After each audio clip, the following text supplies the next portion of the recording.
Humans are artists. Yeah.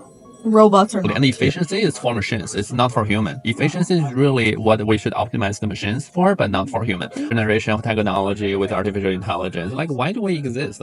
Finding what you are passionate about, creating from that. Right. So my art is a result of everyone. Yeah, I'm like a messenger. You prepared for your trip to Everest.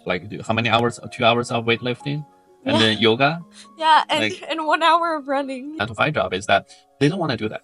They want to be someone else, but they were forced for some reason to stay in the office. They feel exhausted. But a lot of people, we are millions of people, but people feel lonely. Right. And that shows that there's an immense issue because most people are lonely. Who's benefiting from it? I think it's capital. Capital, right? It's not even one person. No. It's a capital. It's an artificial concept. Human created. Right? Even people with a lot of wealth, with a lot of capital, if they're trapped in this loop, they're still working for the capital. And a result of people are sad. And when people feel a void, the only way we are taught that success looks like is by material goods. Right. What's the definition of civilization? People in Morocco here, they take the time in little cities. And they share, they care, and it's about being calm and happy. A lot of people that also in Morocco that I've met are trying to go towards more like Western society. And the fact that you're trying to run to us because we've broadcasted that our way of living is the best way of living, that people are trying to change that. But more and more now Western society is like, let's go back this way. So we're making people from poor countries want what we have, but we're now going towards what they have. So it's like we're continuously creating this cycle. Balance is being present for me. Because when you're present, you're showing up for yourself. Consistency in balance is present. In the afternoon, someone was saying that you are only 20. Your life is just started, but it seems like you already lived a life. I think that's really powerful. Creativity is not something that people know necessarily how to develop. Passions. Many people don't know what they're passionate about. And I think that stems from the incapacity of asking yourself questions that are valuable to you. I think that people ask themselves questions that society tells them to ask. But curiosity to me is the greatest state of intelligence. The minute you are able to ask questions, answers come. But people were not taught to question ourselves. We're not taught how to ask yourself questions. So I think that by being able to explore different environments, that can help you understand and pick up questions here and there and see how people question themselves around the world. It's less about finding the answer, but find the right question. Like, who are you? What's your goal in life? What makes you happy? As opposed to, keep chasing for goals that the society defined for you. Like, you graduate at this age, you find a job at this age, you get married, buy a house, get a mortgage. This is all questions or missions defined by other people. Even more specific questions, such as first time I came to Morocco, the first thing I realized were recurrent numbers. 7, 8, 12, and 6.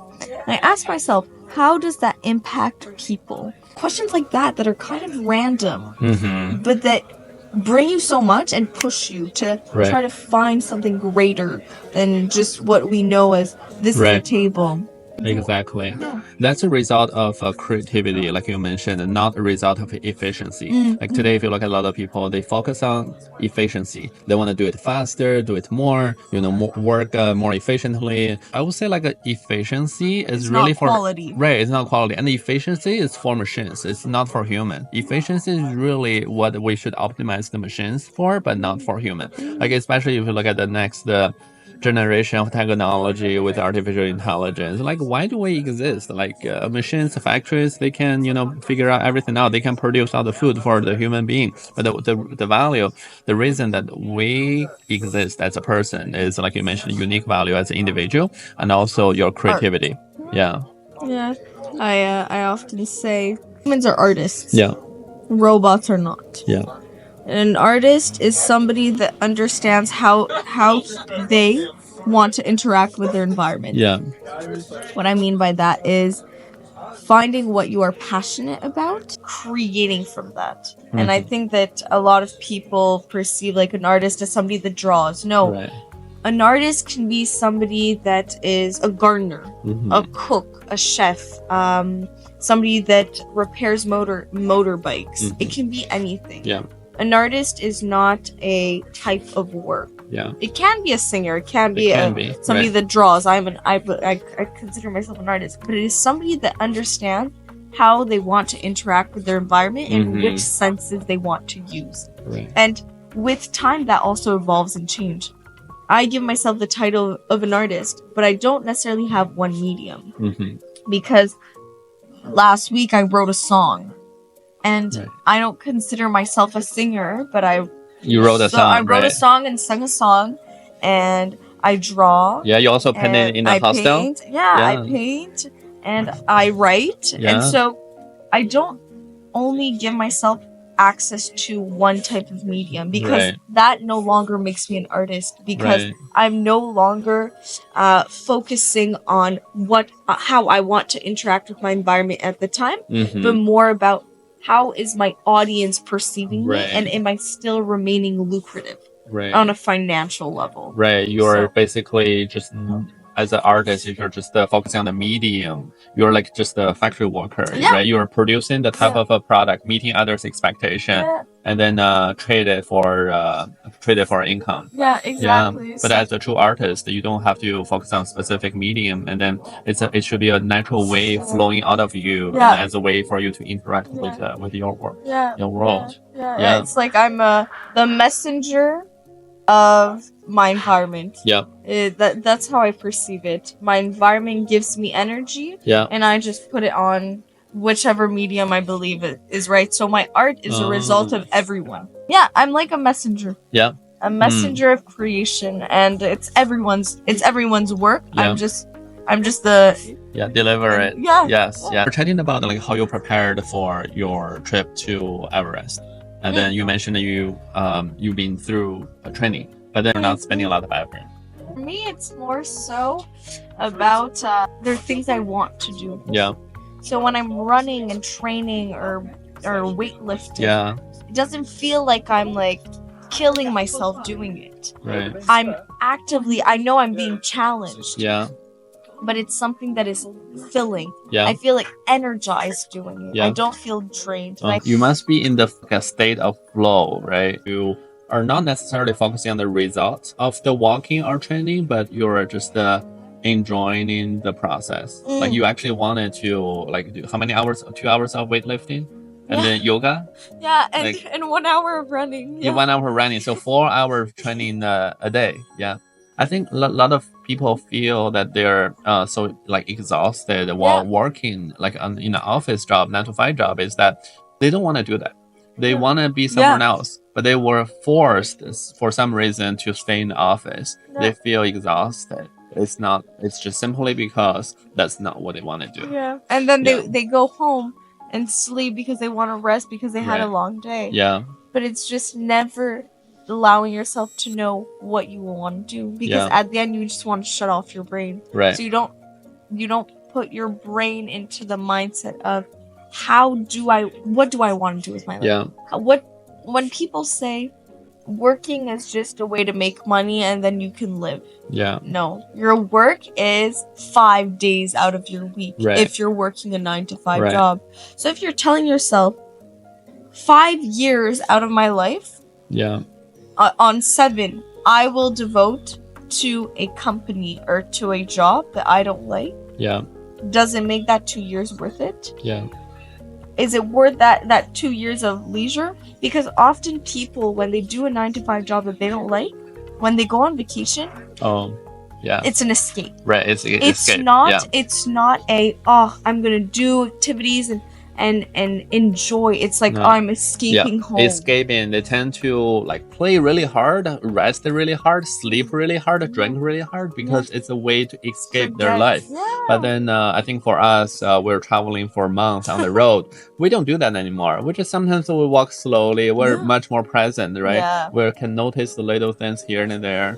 And actually talk to people and know what they're about. I think that there's no more sense of community really in a lot of places. Like I know in my city, it's very hard to find a sense of community, and I found my sense of community at the gym. Yeah. But a lot of people, we are millions of people, but people feel lonely. Right. And that shows that there's an immense issue, because most people are lonely. Yeah. But it's just, how can you show up for yourself not to feel lonely? Right. And it's by doing things you love, but people don't know what they love. So it's a cycle of, well, I don't know what I want to do, so I'm going to do something, because if I don't do anything, people are going to judge me, and I'm not going to have any friends. And if I don't have any friends, I'm going to be lonely. Yeah. But what is the result? The exact same. Both people are lonely. So if you look at this situation, who's benefiting from it? I think it's capital. Capital, right? It's not even one person. No. It's a capital. It's an artificial concept that human created, right? Because I'm saying, like, we think it's not people are benefiting it, because even people with a lot of wealth, with a lot of capital, if they're trapped in this loop, they're still working for the capital. Oh, 100%. Yeah. 100%. And I really believe that a lot of people are gonna turn their eyes towards self-development, and I see it more and more. People think so. Want that. They want to know themselves. They feel more fulfilled, and I think that it's also a result of climate change. Climate change is a result of consumerism, and a result of people are sad. And when people feel a void, the only way we are taught that success looks like is by material goods. Right, material so possession. People will want material possession. And so if people start feeling self-fulfilled, the material needs will not be as grand. And people will spread more positivity. Right. And so the way we will interact with nature will be much more rewarding. Yeah. And nature will have time to heal, because consumerism won't be as intense. And the energy we're going to put out will be positive. And plants benefit from our positive energy. Everything benefits from our positive energy. So I really believe that when humans will be happy, our planet will be happy. But I think it's going to be a difficult battle, especially in where we came from, the Western country, developed country. It's actually is it more civilized? Like you mentioned, the people lost the sense of community. They lost the identity in themselves. Is it more civilized? What's the definition of civilization? Right. Civilization, if in a society, if people have more happiness, if people have more peace of mind, they can enjoy their life. They can enjoy their time on the planet Earth. Maybe that's also a definition of civilization. I think that's brilliant. Living in a small community where everyone knows each other, and everyone is working together, teaching each other, taking the time. Right. People in Morocco here, they take the time in little cities. And they share, they care, and it's about being calm and happy. And I see that a lot of people that also in Morocco that I've met are trying to go towards more Western society. And I'm like, but you guys have figured out things. You guys have things that we don't have. And the fact that you're trying to run to us because we've broadcasted that our way of living is the best way of living, that people are trying to change that. But more and more now Western society is like, let's go back this way. So we're making people from poor countries want what we have, but we're now going towards what they have. So it's we're continuously creating this cycle. And it's really interesting though how we how Earth is functioning. It's a cycle. Everything's a cycle. Economy is a cycle. If you look at the history, last thousands of years of history, everything is a cycle. Everything is a cycle. And so there's no such thing as balance, because balance is the repetition of everything in different forms. So I think when you find your balance, it doesn't mean you figure it out. You have to be constantly changing. It's a dynamic. When people, balance is being present for me. Because when you're present, you're showing up for yourself, and that way you're supposed to show up for yourself. So I think that the only consistency in balance is present. Being present. And I think that is the only consistency in all of the world. Even 1,000 years later. I think that is the only consistency that we have. And the rest is all external, internal factors. And it's always in movement, always changing, going around. But what are we going around? I think the present. Yeah, the solution is the present. Yeah.